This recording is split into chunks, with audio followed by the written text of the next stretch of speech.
The chronology of the mysterious events tells us that in past centuries, there have been cases of people claiming to come from a country and cities that never existed on Earth, and speaking unknown languages, raising even more questions from the local police.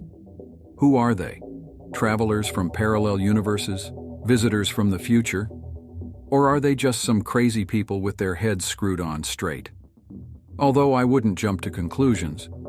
Today we're going to take a look at some of these strange stories. Let's take a look at the story of Jofar. In 1850, a strange man named Jofar Vorin showed up in a small German town near Frankfurt. This story is described in a book by John Timms called The Book of the Year on Facts in Science and Art, 1852. Tim said that in late 1850, a strange man showed up in a small town in the Lebes district near Frankfurt. Nobody knew where he was from. He spoke German with an accent and looked European. He was asked some questions by the mayor of Frankfurt. The stranger said his name was Jofar Vorin, and he was from the country of Laxaria, which is on the continent of Sacria. He didn't know any European languages except German, but he wrote and read in Laxarian and Abramian. He said Abramian was the written language of the clergy in Laxarian. Laxarian is spoken by the common people. From the interrogations, it became clear that his religion is the same as Christianity. Laxaria is hundreds of miles from Europe and separated from it by an ocean. Jofar said that he came to Europe in search of his missing brother. On the way, he was shipwrecked, but he couldn't show his route on a map or globe. He said there are 5 continents on Earth: Sacria, Aflar, Aslar, Auslar, and Eflar. Scientists from Frankfurt studied the stranger's words and believed him. Then Jofar Vorin was sent to Berlin. In the Prussian capital, he became the subject of rumors and scientific discussions.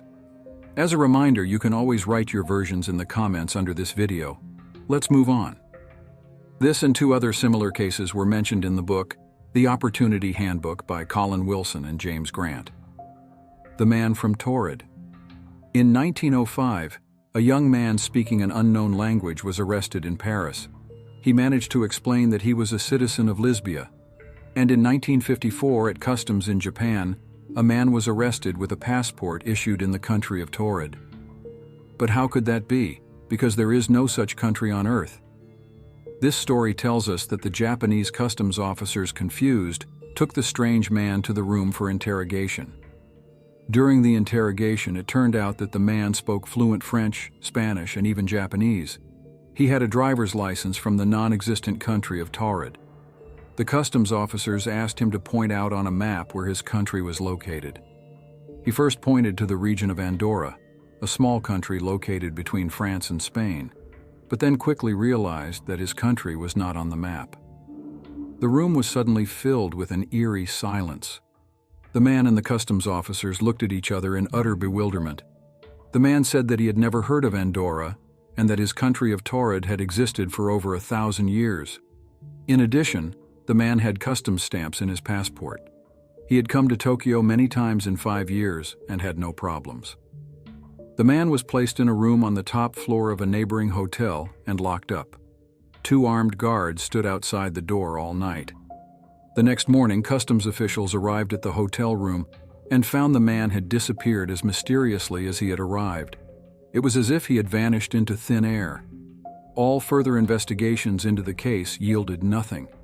Apparently, the traveler from Taured had simply returned to his home. If you search online for the Man From Taured, you'll find references to Wilson's book. Wilson is a well-known writer. He's worked in the fiction genre, with his most famous novel being The Outsider. He's also written research papers on parapsychology and the occult. The Carol Chase McElhoney story.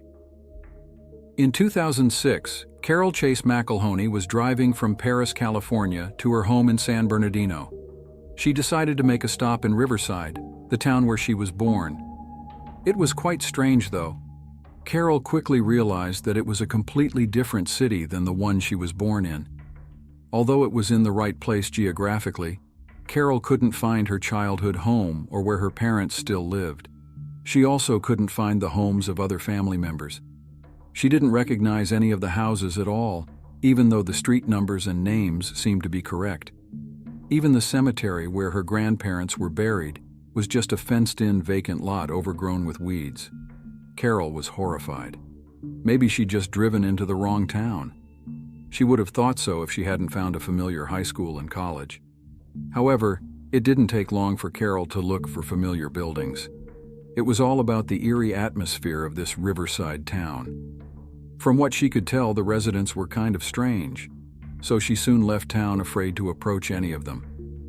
Carol thinks she's landed in a parallel universe where her riverside was a much more sinister place. Of course, there's no way to confirm this woman's story.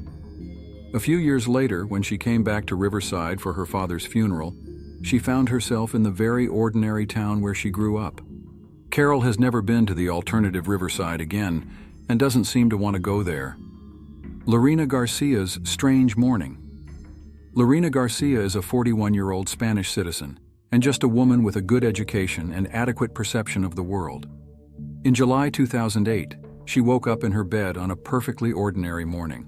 As she began her normal day, she gradually began to discover small details that seemed very strange to her. For example, her pajamas were very different from the ones she had worn to bed yesterday. Lerina decided that she had made a mess of things herself and put up with it. She went to work, where she had worked for the past 20 years. However, to her own surprise, when she arrived at her department, she realized that it was not her department. Despite the fact that the department was in its usual place and on the same floor, she decided that something strange was definitely going on. She returned home. She was pretty surprised to find her ex-boyfriend there, given that they'd broken up 6 months ago. He seemed to be acting like they were still together, and her new boyfriend of 4 months was nowhere to be found. She even hired a private investigator, but he was never found. There's no sign of him or his family. Garcia seems to have some kind of neurological disorder, but she thinks she woke up in a parallel universe. Unfortunately for poor Garcia, she has never been able to return to her home universe and is stuck in a dimension where she lives with an ex-boyfriend she can't get rid of. Ramirez on the highway. At approximately 11 p.m. on November 9, 1986, Pedro Oliva Ramirez, according to him, drove from Seville, Spain to the town of Alcalá de Guadaira.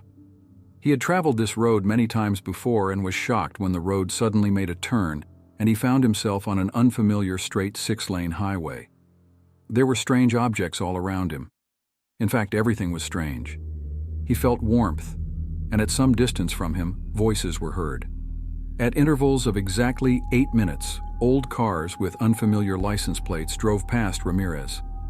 After about an hour of driving, Ramirez found a left turn. A road sign said that this road would take you to Alcalá, Málaga, or Seville. Ramirez drove towards Seville, but was surprised to find that he had almost reached Alcalá de Guadaira. Torn by curiosity, he returned but could not find the intersection, the road sign, or the mysterious 6-lane highway again. What it was remains a mystery to us and to Ramirez himself. Gadianton Canyon. In May 1972, 4 girls were heading back to Utah State University after a Saturday night rodeo. As they crossed the state line between Utah and Nevada across the desert around 10 p.m., they came to a fork in the road. They turned left and drove into Gadianton Canyon.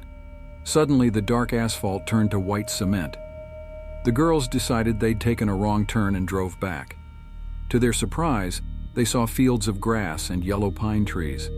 They stopped at a roadside cafe and asked for directions, but quickly changed their minds because the cafe sign was written in hieroglyphics they didn't know. They noticed the locals, and one of the girls started screaming hysterically. There was a good reason for that. The faces of those creatures were not human at all. And from the top of the hill behind them, 4 brightly glowing egg-shaped vehicles on 3 wheels descended at a great speed. The girls were so scared they ran back into the canyon, and the white cement was replaced by the usual dark asphalt. The same familiar desert flashed around them again. The girls were unlucky. They punctured one of the tires and the car rolled away, leaving 3 tire marks on the road. They stayed in the car until morning, when they walked to the highway and met the police. These girls' story sounds like fiction, if it weren't for the tire tracks, which are hard to explain. Here's why. The tire tracks left by their car were only 650 feet away in the desert. The girls claim they drove more than 4.5 miles north of the highway. Unfortunately, there is no physical evidence of their journey, except perhaps a tire cap that was never found. Who knows? Maybe it's still somewhere in the Utah desert, or already on display in a museum on a parallel Earth. Hey friends, let me know in the comments if you believe in parallel worlds. Give me a like, subscribe, and see you in the next video.